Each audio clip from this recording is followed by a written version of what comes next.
पिछले 12 साल से इस देश में भले किसी चीज़ की कमी रही हो, लेकिन जुमलों की कमी नहीं रही है। एक न एक जुमला, एक न एक बहस, और ज़्यादातर बिला वजह की बहस इस देश में चलती रही है। और उसमें जुमला बदल जाता है, बाकी सब कॉमन रहता है। दो पक्ष हैं, आपस में लड़े जा रहे हैं।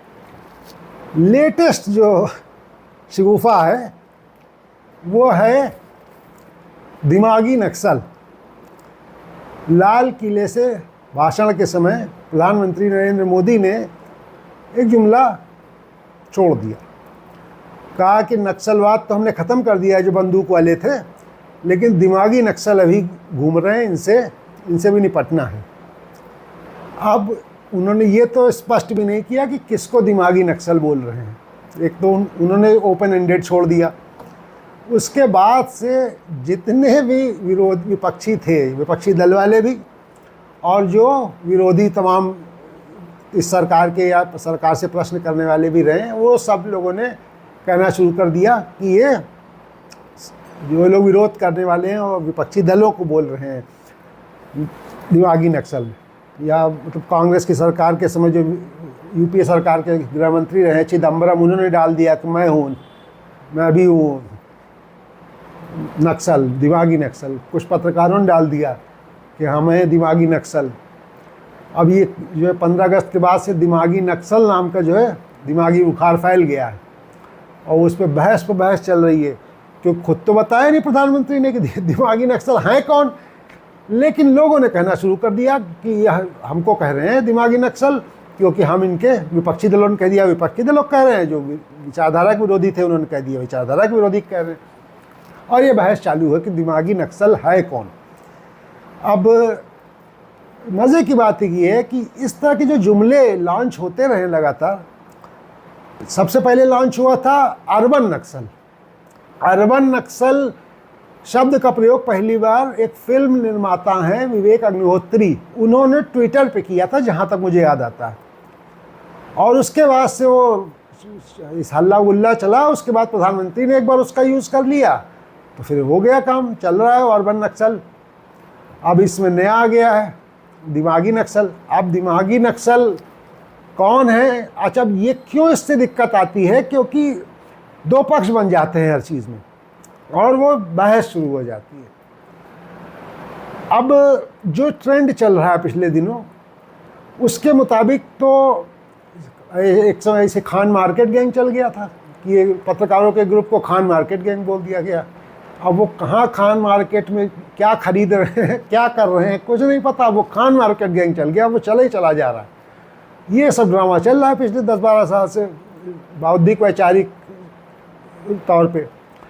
लेकिन आप इस पूरे खान मार्केट गैंग और अर्बन नक्सल या दिमागी नक्सल, ये है क्या? दरअसल अगर आप इसको और गहराई से देखें तो ये लोगों को सर्टिफिकेट देने की एक प्रवृत्ति है। जो आपसे सहमत ना हो उसको आप सर्टिफिकेट दे दें। आज आपने कोई दिया है, कल को कोई दिया था, आने वाले समय में कोई देंगे आप।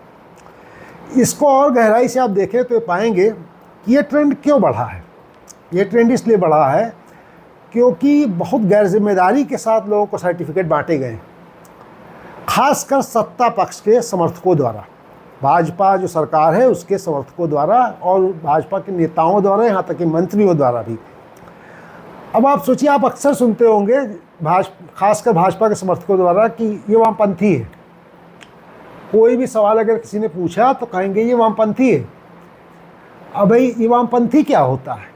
वामपंथ एक विचारधारा ही तो है। अगर कोई सचमुच वामपंथी हो तो कौन सा गुनाह है? और वामपंथी, और जिसको ये कहते हैं वामपंथी, ज़्यादातर उनमें से कोई वामपंथी नहीं है। लोकतांत्रिक भी तो व्यक्ति हो सकता है जो सवाल कर रहा हो, जो पूरी तरीके से लोकतंत्र में विश्वास करता हो, जिसको कि लगता है कि सरकार से सवाल पूछना तो लोकतंत्र का हिस्सा है, उसको भी कह देते हैं वामपंथी है। मानवाधिकार की कोई बात कर ले तो कह देंगे, ह्यूमन राइट्स की बात कर ले तो कह देंगे वामपंथी है। कोई अगर एनवायरनमेंट की बात कर ले तो कह देंगे वामपंथी है। तो ये तो ऐसा घोषित कर दे रहे हैं कि सारे सही काम करने वाला आदमी वामपंथी है। क्योंकि ये सब कोई ख़राब काम तो है नहीं, सवाल पूछना, लोकतांत्रिक होना, एनवायरमेंटलिस्ट होना। इससे भी मज़े की बात ये है कि इन्होंने ऐसे ऐसे लोगों को घोषित कर रखा है वामपंथी, जो कि वाम तो छोड़िए दक्षिणपंथी थे। बहुत सारे लोगों का मैं नाम ले सकता हूँ, लेकिन एक नाम तो मैं बिना अनुमति के ले रहा हूँ, क्योंकि जो हमारे प्रिय हो, मैं उनका तो बुरा नहीं मानेंगे मेरी बात का। वो है राहुल देव जी का, वरिष्ठ पत्रकार राहुल देव जी हैं। ये एक बहुत टिपिकल एग्जाम्पल है सर्टिफिकेट कैसे बांटे जाते हैं। आप ट्विटर पर कभी जाके देखिए, इनको सब लोग वामपंथी घोषित किए हुए हैं कि ये वामपंथी हैं, ये वामपंथी हैं। जो जिसने राहुल देव जी को जाना है, मैंने उनके साथ काम भी किया है, और काम करने के अलावा भी बहुत सारे संपर्क भी मेरे उनसे बने ही रहे हैं, आज भी हैं। राहुल देव जी घोर दक्षिणपंथी व्यक्ति सारी जिंदगी भर रहे, संघ से जुड़े रहे। भारत के दक्षिणपंथ का जो सबसे बड़ा अड्डा है राष्ट्रीय स्वयंसेवक संघ, उससे बचपन से जुड़े रहे हैं। यादव राव देशमुख जी उनको पत्रकारिता में लेके आए थे, ऐसा तो खुलेआम राहुल देव जी खुद भी बताते हैं। सारी जिंदगी वो संघ से जुड़े रहे, भाजपा का समर्थन करते रहे, यहाँ तक कि उनको ये सर्टिफिकेट मिला रहा कि ये संघी हैं। सारी जिंदगी संघी लेवल उनके ऊपर चिपका रहा। और जब संघ की सरकार बन गई तो वामपंथी घोषित हो गए। क्यों घोषित हो गए? क्योंकि वो टिपिकल एक्सट्रीम राइट विंग नहीं है, वो गांधीवादी हैं। वो दक्षिणपंथी थे, असंघी थे, लेकिन वो गांधीवादी भी थे, क्योंकि वो बहुत पढ़े लिखे व्यक्ति हैं। धर्म के बारे में उनका अध्ययन है, धर्मशास्त्रों का अध्ययन है। ये जितने भी हिंदू धर्म के ठेकेदार बने घूम रहे हैं, इनको 4 श्लोक नहीं पता है। राहुल देव जी शास्त्रों का अध्ययन किए बैठे हैं, वो वामपंथी हैं। तो ये स्थिति है कि किसी को कोई भी प्रश्न करे, उसको कह दे वामपंथी है। यही जो सोच है, यही सोच है जिस नए नए जुमलों में सामने आती है, जो कभी अर्बन नक्सल होता है, कभी खान मार्केट गैंग होता है, और कभी दिमागी नक्सल होता है।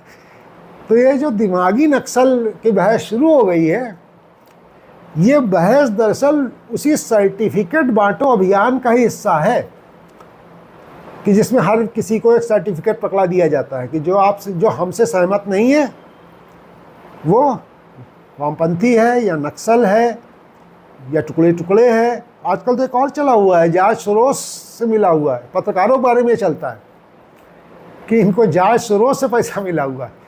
इतना हास्यास्पद है। इतने हमारे जानने वाले मित्र हैं जिनको जॉर्ज सोरोस का आरोप लगाया गया।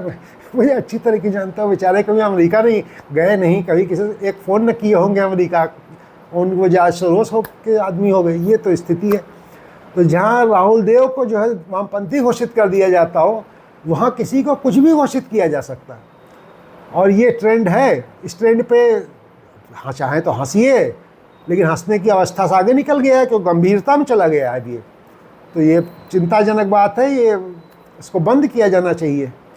और लेकिन अब फिलहाल बंद होगा ऐसा लग तो नहीं रहा है।